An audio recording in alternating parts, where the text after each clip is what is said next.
Mirë se erdhët në Open Podium. Sonte kemi të ftuar këngëtarin e njohur Artan Lika.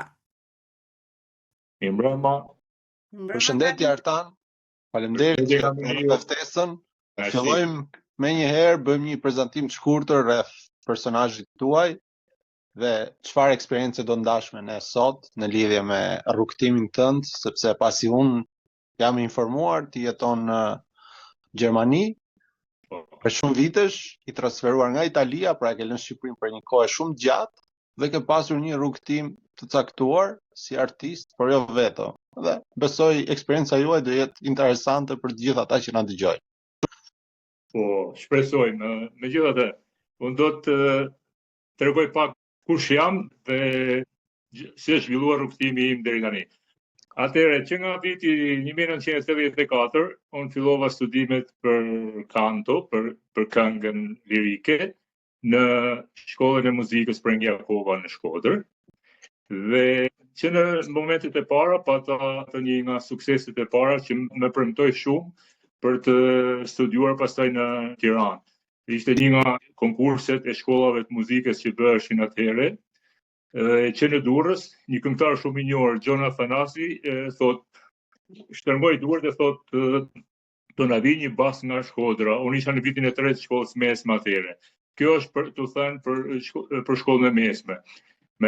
Pastaj prezantohem në 88 në Institutin e Lartë të Arteve, sot Akademia e Arteve të Bukura, dhe atje pata fatit fitoj me një herë, pra pranohem me një herë. Dhe kjo ishte një sukses dhe një krenari për mua, sepse nga Shkodra fituan nga klasa ime 12 një herësh dhe 8 në vitin që pasoi. Dhe më thonë, të gjithë të talentuar kjo. Pushtoj Shkodra me fjalë. Po, në një parë masë po, sepse Shkodra çdo vit dhe sot e kësaj ditës nxjerr talente të reja. Kjo është pjesa e krenarisë, me të vërtetë me krenari këtë. Ndërsa me të mbaruar studimet në Institutin e Arteve, unë u pranova në Teatrin e Operës. Në konkursin e parë që u bë, bile pak para se të jepja diplomën, ishte konkursi i radhës në Teatrin e Operës. Ne kemi një teatr vetë, pra atë Teatrin e Operës, Teatrin Kombëtar që kemi. Dhe edhe atje ishte një gjë e rrallë, domethënë që më fal që po të institucionin e vetëm që kishte Shqipëria. Më fal që bëj të pres. I bie që ke qenë me biografi të mirë. Se ndryshe s'pranoheshim në shkollë. Po harra, që s'pas ke qenë keq nga biografia. Po. Megjithëse pak e prisha biografinë, sepse jam nga ata që u morën me demonstratat e studentëve, me grevat e studentëve kundra regjimit. Dhe arrita që diplomës time t'i heq emrin. Arrita që diplomës time t'i heq emrin Universiteti Enver Hoxha. Kjo është një nga sukseset, domethënë, përfshirjet e rezistencës politike ndaj një regjimi. Megjithatë, unë isha vendosur që të bëja art dhe jo politik, dhe aty mbaroi domethënë ajo prania ime, prezenca ime për një jetë më të mirë, për një hapje të Shqipërisë. Hapjen time unë vazhdova ta bëj me artin e bukur në skenën e Teatrit Operës edhe me rrugët e para që fillova të bëja turneja shteti, si në Greqi, në Austri, që në 91-shin. Po pra, biografia lidhjet e vjetra, se nuk merreshe dot vizë që në 91-shin direkte për në Itali. Në 91-shin ishte tamam për Greqi për shembull, ishte tamam viti. Në rregull, po prapë ata që ishin afër nomenklaturës, afër drejtuesve, drejtorave, Unë them se kishte zërin. Biografia e re, pjesëmarrja ime në grevën e urisë me studentët, më mundsoi udhëtimin e parë për në Greqi. Ishte një ftesë e një grupi partie të djathtë, po për rinin. Si me thonë, si për pasi të asaj lëvizjes madhe, pata fatin të jem me ta. Por kjo ishte thjesht një mirë njohje për sakrificën që bëm, domethënë, nuk ishte akoma një aktivitet artistik. Në çfarë viti vajte në Itali? Në Itali kam vajt më vonë, pastaj në 95-ën dhe 96-ën vija Verës me kolegë nga Teatri i Operës për të bërë sezonin e Verës, sezonin lirik me një orkestër që gjatë ditës funksiononte si një band në për festat nacionale dhe patronale, kështu si quhet në Itali, kishtare apo kombëtare, dhe aty pastaj në darkë këndonim, bëhej orkestër, shtoheshin dhe violinat e gjithë instrumentet e tjerë përkatës. Dhe si ishte përshtypja jote kur e preke Italin për herë të parë? Ose kur preke skenën italiane, qoftë edhe në nivel lokal? Çfarë përjetove? Cila ka qenë shoku kulturor?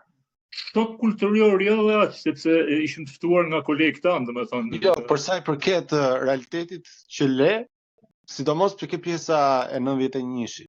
Realitetit që ishte në Shqipëri me realitetin që kishte Evropa perëndimore në atë kohë. Atëherë, kishte një diferencë shumë të madhe, por nuk po flas nga ana materiale, Jo. Materialja ajo qëndronte, po. Ajo është e dukshme. Për këtë arsye dhe shkova atje, si fitoja ca lek më shumë nga ana materiale, po. Edhe është normale. Kënaqësia e madhe ishte sepse këto koncerte kemi bërë nga jugu i Italisë. Njerëzit duhet të kuptojnë realitetin e asaj kohe, si e ke përjetuar. Përballja e parë me publikun italian ishte një surprizë e madhe. Përse them një surprizë e madhe? Sepse ne koncertet i bënim Verës në ambiente të hapura. Në cilin qytet, më fal, ka qenë kryesisht në cilën zonë të Italisë? Në Bari, në Taranto, dhe shkonim në zona të ndryshme deri në tek arbëreshët e San Giorgio Albanese, për shembull, ishim të ftuar atje për një koncert. Ka qenë kryesisht jugu. Nga jugu, po. Se ka qenë më afër. Ka kënduar dhe në Toskanë. Me një dalje tjetër, po Puglia kemi qenë, sepse aty kishin i marrëdhëniet ajo orkestra. Dhe them që ishte një gjë shumë e bukur sepse publiku, zona nga fshatrat, nga qyteti, po kryesisht pulesët janë që merren me breshkari apo me peshkim. Dhe të dëgjosh që ata e vlerësonin muzikë klasike kaq shumë, këndonin bashkë me ne, e dinin përmend skenat të ndryshme nga opera të ndryshme që bënim ne atje, domethënë ishte një mrekulli. Çfarë viti po flasim konkretisht? Po flasim për vitin 95. Ju kënduat shqip apo italisht tani? Italisht. Jeni shkëndohen gjithë atje kishim zgjell nga skenat ndryshme, nga më të bukurat nga operat italiane.